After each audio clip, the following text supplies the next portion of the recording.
Israeli অস্ত্রমেলায় Gaza যুদ্ধের বিজ্ঞাপন। Israeli দখলদারিত্বের অবসান ঘটানোর শর্তে অস্ত্র ছাড়বে হামাস।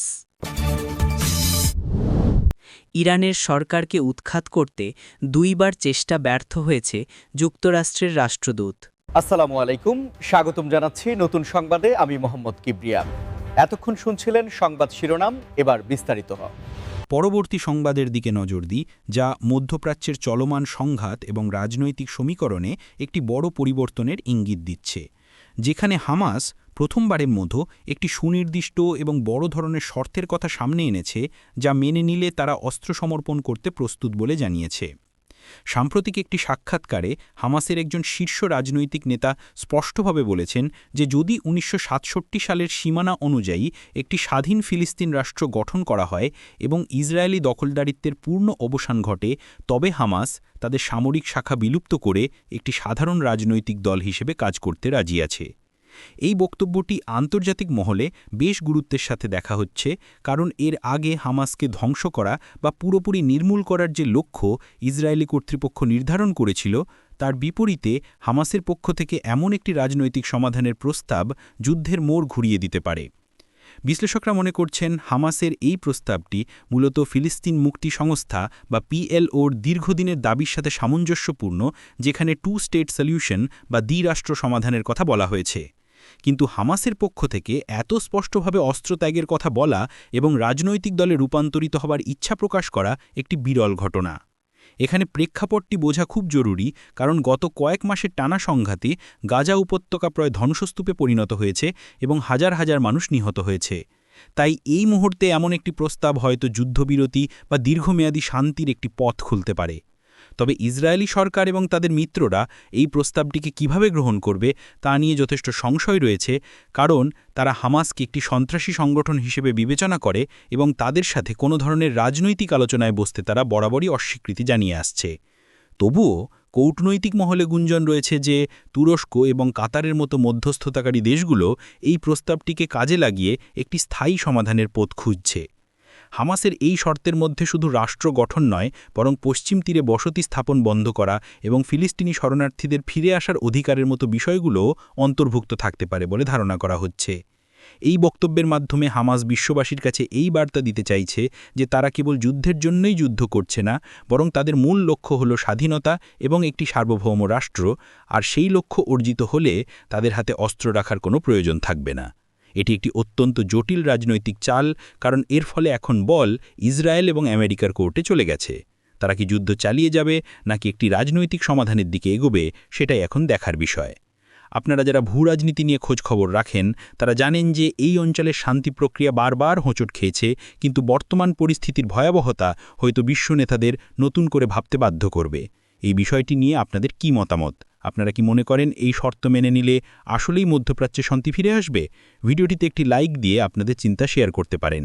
আজকে সংবাদের শুরুতেই আমরা নজর দেব একটি অত্যন্ত গুরুত্বপূর্ণ এবং বিশ্বজুড়ে আলোচিত বিষয়ের দিকে, যা বর্তমানে আন্তর্জাতিক অঙ্গনে এবং সামরিক বিশ্লেষকদের মধ্যে ব্যাপক বিতর্কের জন্ম দিয়েছে, আর তা হল ইসরায়েলি অস্ত্রমেলায় গাজা যুদ্ধের বিজ্ঞাপন বা বিপণন কৌশলের বিষয়টি।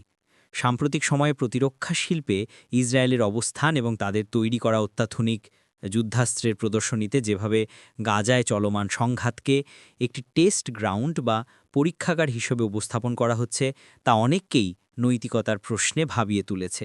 আন্তর্জাতিক বিভিন্ন গণমাধ্যমের প্রতিবেদন অনুযায়ী বিশ্বের বিভিন্ন স্থানে আয়োজিত অস্ত্রমেলায় ইসরায়েলি কোম্পানিগুলো তাদের ড্রোন, মিসাইল ডিফেন্স সিস্টেম এবং সাইবার ওয়ারফেয়ার প্রযুক্তিগুলো ক্রেতাদের সামনে তুলে ধরছে, এবং সেখানে একটি অন্যতম বিক্রয়লভ্য যুক্তি বা সেলিং পয়েন্ট হিসেবে ব্যবহার করা হচ্ছে যে এই অস্ত্রগুলো গাজার যুদ্ধে সরাসরি ব্যবহার করা হয়েছে এবং এগুলোর কার্যকারিতা বাস্তব যুদ্ধক্ষেত্রে প্রমাণিত।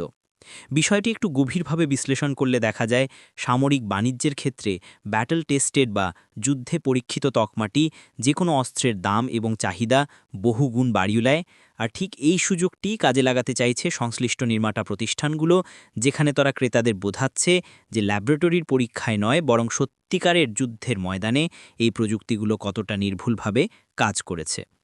তবে এই বিপণন কৌশলের বিরুদ্ধে মানবাধিকার সংস্থাগুলো এবং সাধারণ মানুষের মধ্যে তীব্র ক্ষোভের সঞ্চার হয়েছে, কারণ তারা মনে করছেন একটি মানবিক বিপর্যয় এবং হাজার হাজার মানুষের প্রাণহানির ঘটনাকে ব্যবসার হাতিয়ার হিসাবে ব্যবহার করা বা যুদ্ধের ভয়াবহতাকে পুণ্যের বিজ্ঞাপনে রূপান্তর করা অত্যন্ত অমানবিক এবং অগ্রহণকর্য। সামরিক বিশ্লেষকরা বলছেন, আধুনিক যুদ্ধ এখন আর কেবল মাখের লড়াইয়ে সীমাবদ্ধ নেই, বরং এটি একটি বিশাল অর্থনৈতিক ইকোসিস্টেমের অংশ হয়ে দাঁড়িয়েছে, যেখানে এক পক্ষের ধ্বংসযজ্ঞ অন্য পক্ষের জন্য নতুন প্রযুক্তির কার্যকারিতা প্রমাণের সুযোগ হয়ে উঠছে।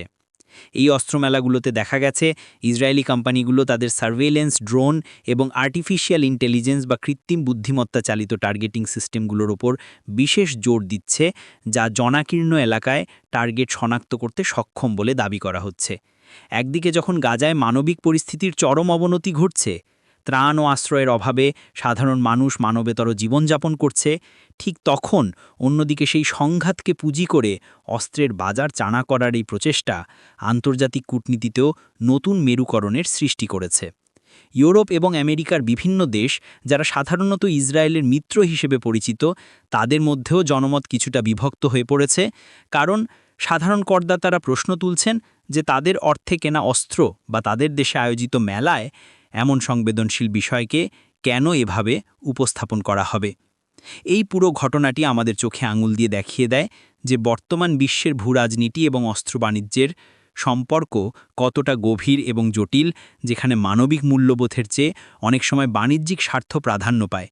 আপনারা যারা নিয়মিত আমাদের ভিডিও দেখেন তারা নিশ্চয়ই লক্ষ্য করেছেন বিশ্বজুড়ে সামরিক ব্যয়ের পরিমাণ কিভাবে বাড়ছে, আর এই পরিস্থিতিতে যুদ্ধের বিজ্ঞাপন প্রচার করার বিষয়টি আপনাদের কাছে কতটা যৌক্তিক বা নৈতিক মনে হয় তা আমাদের কমেন্ট বক্সে জানাতে পারেন, কারণ আপনাদের মতামত আমাদের জন্য অত্যন্ত গুরুত্বপূর্ণ।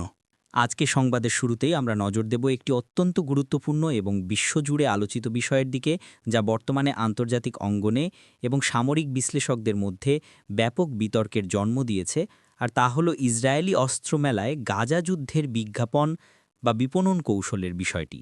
সাম্প্রতিক সময়ে প্রতিরক্ষা শিল্পে ইসরায়েলের অবস্থান এবং তাদের তৈরি করা অত্যাধুনিক যুদ্ধাস্ত্রের প্রদর্শনীতে যেভাবে গাজায় চলমান সংঘাতকে একটি টেস্ট গ্রাউন্ড বা পরীক্ষাগার হিসেবে উপস্থাপন করা হচ্ছে, তা অনেককেই নৈতিকতার প্রশ্নে ভাবিয়ে তুলেছে। আন্তর্জাতিক বিভিন্ন গণমাধ্যমের প্রতিবেদন অনুযায়ী বিশ্বের বিভিন্ন স্থানে আয়োজিত অস্ত্রমেলায় ইসরায়েলি কোম্পানিগুলো তাদের ড্রোন, মিসাইল ডিফেন্স সিস্টেম এবং সাইবার ওয়ারফেয়ার প্রযুক্তিগুলো ক্রেতাদের সামনে তুলে ধরছে, এবং সেখানে একটি অন্যতম বিক্রয়লভ্য যুক্তি বা সেলিং পয়েন্ট হিসেবে ব্যবহার করা হচ্ছে যে এই অস্ত্রগুলো গাজার যুদ্ধে সরাসরি ব্যবহার করা হয়েছে এবং এগুলোর কার্যকারিতা বাস্তব যুদ্ধক্ষেত্রে প্রমাণিত। বিষয়টি একটু গভীরভাবে বিশ্লেষণ করলে দেখা যায় সামরিক বাণিজ্যের ক্ষেত্রে ব্যাটল টেস্টেড বা যুদ্ধে পরীক্ষিত তকমাটি যে কোনো অস্ত্রের দাম এবং চাহিদা বহুগুণ বাড়িয়ে দেয়, আর ঠিক এই সুযোগটি কাজে লাগাতে চাইছে সংশ্লিষ্ট নির্মাতা প্রতিষ্ঠানগুলো, যেখানে তারা ক্রেতাদের বোঝাচ্ছে যে ল্যাবরেটরির পরীক্ষায় নয় বরং সত্যিকারের যুদ্ধের ময়দানে এই প্রযুক্তিগুলো কতটা নির্ভুলভাবে কাজ করেছে। তবে এই বিপণন কৌশলের বিরুদ্ধে মানবাধিকার সংস্থাগুলো এবং সাধারণ মানুষের মধ্যে তীব্র ক্ষোভের সঞ্চার হয়েছে, কারণ তারা মনে করছেন একটি মানবিক বিপর্যয় এবং হাজার হাজার মানুষের প্রাণহানির ঘটনাকে ব্যবসার হাতিয়ার হিসাবে ব্যবহার করা বা যুদ্ধের ভয়াবহতাকে পুণ্যের বিজ্ঞাপনে রূপান্তর করা অত্যন্ত অমানবিক এবং অগ্রহণকর্য। সামরিক বিশ্লেষকরা বলছেন, আধুনিক যুদ্ধ এখন আর কেবল মাখের লড়াইয়ে সীমাবদ্ধ নেই, বরং এটি একটি বিশাল অর্থনৈতিক ইকোসিস্টেমের অংশ হয়ে দাঁড়িয়েছে, যেখানে এক পক্ষের ধ্বংসযজ্ঞ অন্য পক্ষের জন্য নতুন প্রযুক্তির কার্যকারিতা প্রমাণের সুযোগ হয়ে উঠছে। এই অস্ত্রমেলাগুলোতে দেখা গেছে ইসরায়েলি কোম্পানিগুলো তাদের সার্ভেইলেন্স ড্রোন এবং আর্টিফিশিয়াল ইন্টেলিজেন্স বা কৃত্রিম বুদ্ধিমত্তা চালিত টার্গেটিং সিস্টেমগুলোর ওপর বিশেষ জোর দিচ্ছে, যা জনাকীর্ণ এলাকায় টার্গেট শনাক্ত করতে সক্ষম বলে দাবি করা হচ্ছে। একদিকে যখন গাজায় মানবিক পরিস্থিতির চরম অবনতি ঘটছে, ত্রাণ ও আশ্রয়ের অভাবে সাধারণ মানুষ মানবেতর জীবনযাপন করছে, ঠিক তখন অন্যদিকে সেই সংঘাতকে পুঁজি করে অস্ত্রের বাজার চাঙা করার এই প্রচেষ্টা আন্তর্জাতিক কূটনীতিতেও নতুন মেরুকরণের সৃষ্টি করেছে। ইউরোপ এবং আমেরিকার বিভিন্ন দেশ, যারা সাধারণত ইসরায়েলের মিত্র হিসেবে পরিচিত, তাদের মধ্যেও জনমত কিছুটা বিভক্ত হয়ে পড়েছে, কারণ সাধারণ করদাতারা প্রশ্ন তুলছেন যে তাদের অর্থে কেনা অস্ত্র বা তাদের দেশে আয়োজিত মেলায় এমন সংবেদনশীল বিষয়কে কেন এভাবে উপস্থাপন করা হবে। এই পুরো ঘটনাটি আমাদের চোখে আঙুল দিয়ে দেখিয়ে দেয় যে বর্তমান বিশ্বের ভূরাজনীতি এবং অস্ত্র বাণিজ্যের সম্পর্ক কতটা গভীর এবং জটিল, যেখানে মানবিক মূল্যবোধের চেয়ে অনেক সময় বাণিজ্যিক স্বার্থ প্রাধান্য পায়। আপনারা যারা নিয়মিত আমাদের ভিডিও দেখেন তারা নিশ্চয়ই লক্ষ্য করেছেন বিশ্বজুড়ে সামরিক ব্যয়ের পরিমাণ কিভাবে বাড়ছে, আর এই পরিস্থিতিতে যুদ্ধের বিজ্ঞাপন প্রচার করার বিষয়টি আপনাদের কাছে কতটা যৌক্তিক বা নৈতিক মনে হয় তা আমাদের কমেন্ট বক্সে জানাতে পারেন, কারণ আপনাদের মতামত আমাদের জন্য অত্যন্ত গুরুত্বপূর্ণ।